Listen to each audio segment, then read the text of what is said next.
This is WPTV Morning News. We're going to remain humid and mostly dry today for the Treasure Coast. Your weekend forecast coming up. And breaking overnight, we're tracking a major military operation that took out a top terror leader. What you need to know about that joint strike. Plus, we're examining a controversial new rule banning guns at a popular local hangout. How police and city leaders are now responding to this new change. Good morning to you. Happy weekend. I'm Vanya Joseph, joined by First Alert meteorologist Skylar Spindler this morning, kind of starting off your weekend. I was walking the dog as early as like 2 o'clock this morning, very early, and it wasn't as humid, but I'm sure it's going to progress throughout the day. How's it looking right now? Yeah, I feel like the humidity is not so bad compared to what we've seen lately. It's still humid and hot for today, so not as bad as it has been, so it could be worse, right? We're looking at those current temperatures outside, kind of what's been going on in the last, couple of hours here. But we're in the 70s this morning as we're getting up and getting going. Taking a look here out at the live cam. Can't really see too much, but the bridge is lit up and very pretty this morning. Temperatures here outside, we're going to be seeing 78 degrees in West Palm Beach. Winds are calm, that's why it feels very humid right now. Just we don't have any airflow moving around, so humidity levels running at about 74%. So it is lower than what we saw last week, but yeah, it's just still very sticky. Temperatures around the Treasure Coast right now, we're sitting in those 70s. A few of us a little bit warmer, a few of us a little bit cooler this morning, but we'll heat up into those upper 80s today for the high. Not too bad for today. We're going to see mostly sunny skies. I'm going to have your details on your full forecast in a moment. Breaking overnight, President Donald Trump says U.S. and Nigerian forces have killed a senior ISIS commander. Trump announcing that the death of Abu Bilal al-Manuki just several hours ago, naming him the second in command of ISIS globally. He called the joint operation a very complex mission. Al-Manuki was a Nigerian national funding and guiding the terror group around the world. Now, of course, we'll continue to keep you posted with updates as we learn more details about this operation. And this morning, new restrictions on guns and tradition as residents are talking. The HOA is now prohibiting guns in common areas with a few exceptions. Treasure Coast reporter Cassandra Garcia takes a closer look, digging into the legality and getting reaction from residents.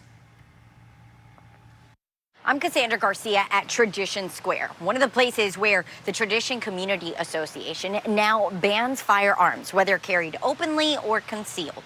On a Friday evening in Tradition, families and children fill the square. We come like 3-4 times a week. Ida Terra and her husband just learned of the new gun policy. It makes me feel safer. The Tradition Community Association approved a new rule that prohibits someone from carrying a firearm or other weapon in Tradition's common areas. Santiago Mejia has mixed feelings about the rule. My initial reaction was like, I'm kind of supported, but then thinking later on, based on what's happening lately, if someone has a firearm, I kind of support the idea of someone having a firearm because they can do more good than bad. The rule applies to everyone, including those with concealed carry permits, and covers places like Town Hall, Tradition Square, the gazebo, parks, trails, and stormwater areas. I am very happy with that because recreation areas like Tradition should provide first the safety from everybody who are coming here.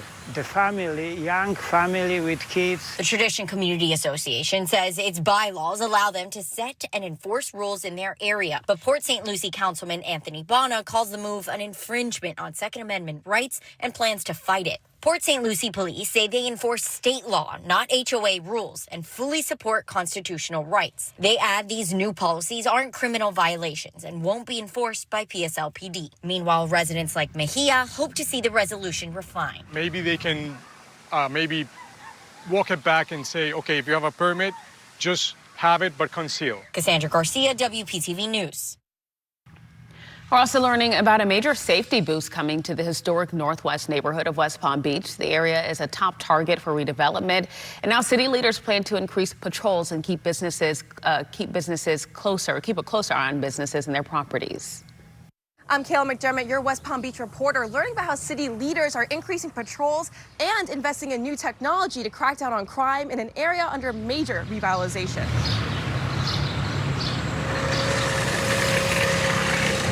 In one of the city's top targeted areas for redevelopment, big changes are coming, particularly when it comes to safety in the historic Northwest community. One moment you're opening your door so that people know you're here, and the other moment you're rushing to close it because you're seeing something outside. West Palm Beach city leaders say private patrols will double their hours, and the city's community redevelopment agency is launching a new camera grant program for eligible businesses, which they can then choose to have hooked up directly to West Palm Beach Police's real-time crime center. A relief for business owners like Lisette Abreu. I love that idea. I think we all need to have cameras. Officials say this comes as residents ask for more visible safety measures during community meetings.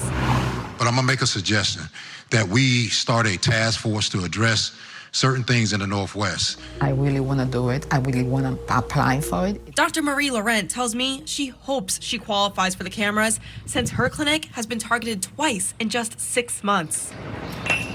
Twice. My flower on the front, and then they stole them again. So I say, well, next time what it's gonna be, are they gonna come inside?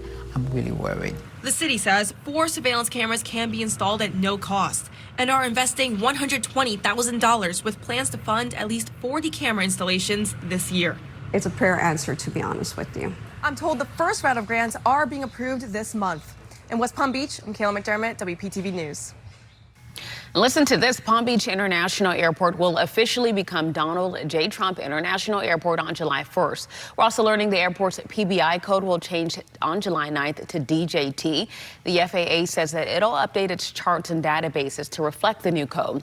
However, we've also learned that a local pilot is suing over the move, claiming the code change could create a safety issue. County officials say that changing the airport's name will cost taxpayers $5.5 million for new signage, branding, and updates.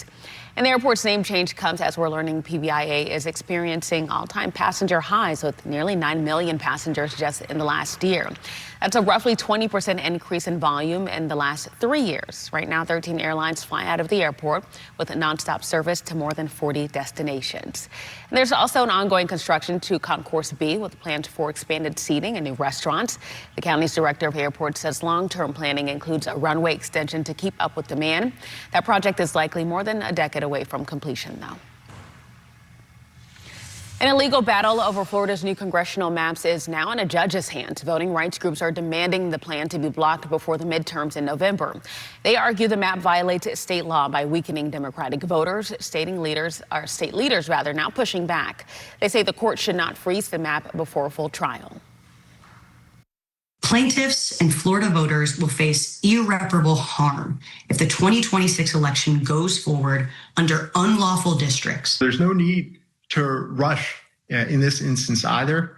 There should be a trial. There should be a proper assessment of the facts, all of the facts, a testing of the evidence, a testing of the expert witnesses before another plan is imposed. Now, no immediate ruling came down, but the timeline is tight with candidate qualifying in June, primaries in August, and the midterm general election set for November 3rd. Now, here's a look at the new congressional maps from District 8 on. There are changes to what is in each district. That includes Indian River and Okeechobee County moving to District 9 and West Palm Beach shifting to District 23. That means some communities could have different candidates representing their districts on their ballots. But with the midterms just under 6 months out, we're now learning that many people are unaware of the changes happening right in their own backyards. I'm Matt Cesny in Riviera Beach, and I'm looking at how communities like this one are handling and understanding Florida redistricting. Do you know about the redistricting going on with Congress here in this area? A little. I met Tara outside Riviera Beach City Hall. What do you know about it? I'm not too much familiar with it, but I know they're doing some changes. It's really a typical answer you'd get across the state over the new map that determines the seats of Congress.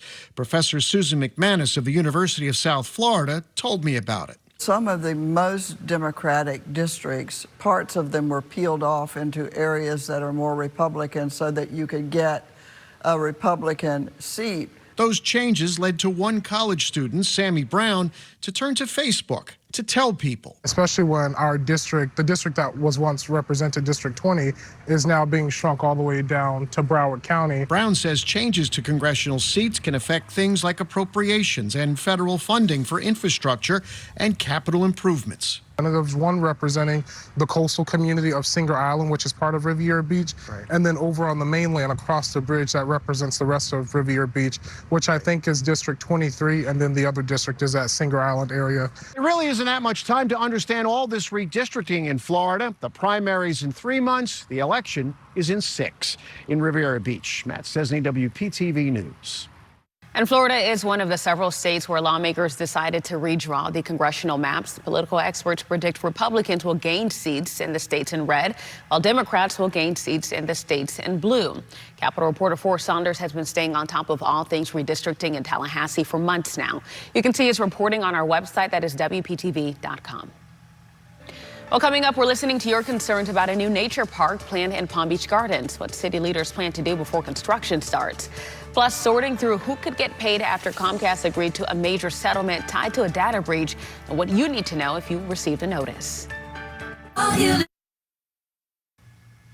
A new park planned in Palm Beach Gardens is drawing both excitement and concern from residents as the city prepares for the final planning phase. Some are speaking out about accessibility, safety, and the environment. Now, a recent key meeting brought people from both sides of the conversation. I'm Michael Hoffman, your Western Palm Beach County reporter. We're in Avenir at a key meeting where residents are sharing concerns over a new park. From accessibility and environmental impacts to security, city leaders say these voices will help shape the final plan. Plans for the Gardens Nature Park and Trail have been set since 2018, even before Avenir was built. Now, as construction approaches, some residents are voicing concerns and reached out to us to make their voices heard. We called you to create public awareness. I'm not there to fight. I'm there to say I'm concerned. I spoke with Suzanne Klein, who was severely injured during the 2024 tornadoes. She and others with mobility issues worry the park's amenities are too far from the entrance, making access difficult. Suzanne also raised concerns about security, environmental impacts, and how the new park could affect her community. We all are about nature. We want to have beautiful trails. I want to bring my grandkids here and feel safe. Dozens of residents came with questions for the city, hoping to get answers to their concerns. I think the people who are neighboring the park have the most concerns. We hear it about security. We have a very engaged police force. They were here tonight. They heard that. I think the location of the amenities and those things. So everything that we took in today, the team's going to look at, and where we can modify the plan, we will. After the meeting, some residents felt reassured, while others remain skeptical. The city says they'll use this feedback to adjust plans before construction begins. In Avenir, Michael Hoffman, WPTV News. We're getting answers about road closures near downtown West Palm Beach this weekend and how the work will hopefully improve flooding along the Intracoastal. South Flagler Drive will remain closed at the Cordova Road through next Tuesday. There's also road work happening around Monceau Road. Palm Beach County Commissioner Greg Weiss says that the city of West Palm Beach is constructing tidal valve improvements. It's all part of the city's ongoing flood protection program. Traffic flow should return to normal by the middle of next week. And the Flood Fix comes just in time for hurricane season. Right now, WPTV is helping you prepare county by county. You can join us in Jensen Beach next Wednesday for the 4th stop on our hurricane preparedness tour. We will be at the Treasure Coast Children's Museum at 6:30 p.m. And sticking with weather this morning, hard to believe that we are already so close to hurricane season, but now's the time to kind of start getting things ready, Skylar, especially with it being so hot and humid out. Yeah, and we're only about 2 weeks away to hurricane season. So here's what we're looking at for today. Here's our weather headline. So we are drying out today, so it's going to be mostly sunny around the area. We are going to be expecting less rain. Most of the rain chances really going to be much further to the west of us. So we're expecting that to be very far inland. So I don't really think that's going to affect us for today. But those rain chances do start to increase by the time we head into Sunday. So here's a look at the satellite and radar. If you're out on the water, definitely a little line of storms moving through and a couple little spot isolated showers here and there, but that should move off here in a couple of hours. 78 degrees right now. We're sitting at about 74% on the humidity, so it's still pretty muggy out there. The winds are calm, so that's going to make it feel more so humid until we get a little bit of airflow today. So as we start to move through the day, you can see those temperatures get up into those upper 80s. Some of us inland may even get up into those 90s, but for the most part, most of us will be in the upper 80s today, and then we might have a couple of spot showers pop into the area just because on the setup here, we just have a trough that's kind of running along more the western side of the state. But the good news for us is we've got some dry air here. So this orange that you're seeing on the map, that's dry air in the atmosphere. So anything that will try to form is pretty much suppressed. So as far as the rain chances, might see a couple little bitty spot showers here and there. But I think for today, we're going to stay mostly dry throughout the day. We'll have some of these clouds increase, but the thing is much further inland, we'll have a line of storms that'll set up, and that's just a typical Florida pattern now. We're going to start to get those sea breezes in, those building inland storms, and then that'll move across. So it'll try to move towards us, but I think most of those little spotty showers will stay much to the west of us. If you're headed to the beach today, we do have a high risk for the rip current through today and tomorrow morning. Now, we do have those east winds, roughly about 5 to 10 miles an hour today. Water temperature sitting at about 81 degrees. Swells will be about 2.5 feet today. UV index running about a 9 to a 10. So just know you'll sunburn very easily today. So what you can expect is that mostly sunny skies, could have an isolated spot shower here and there. Upper 80s for us with those winds staying out of the southeast at about 15 miles an hour. So Treasure Coast tonight, you're going to be in the mid 70s, maybe a possible spot shower. Palm Beaches, you'll be in the upper 70s. And that 7-day forecast, we can see the 80s and the rain start to return by Monday.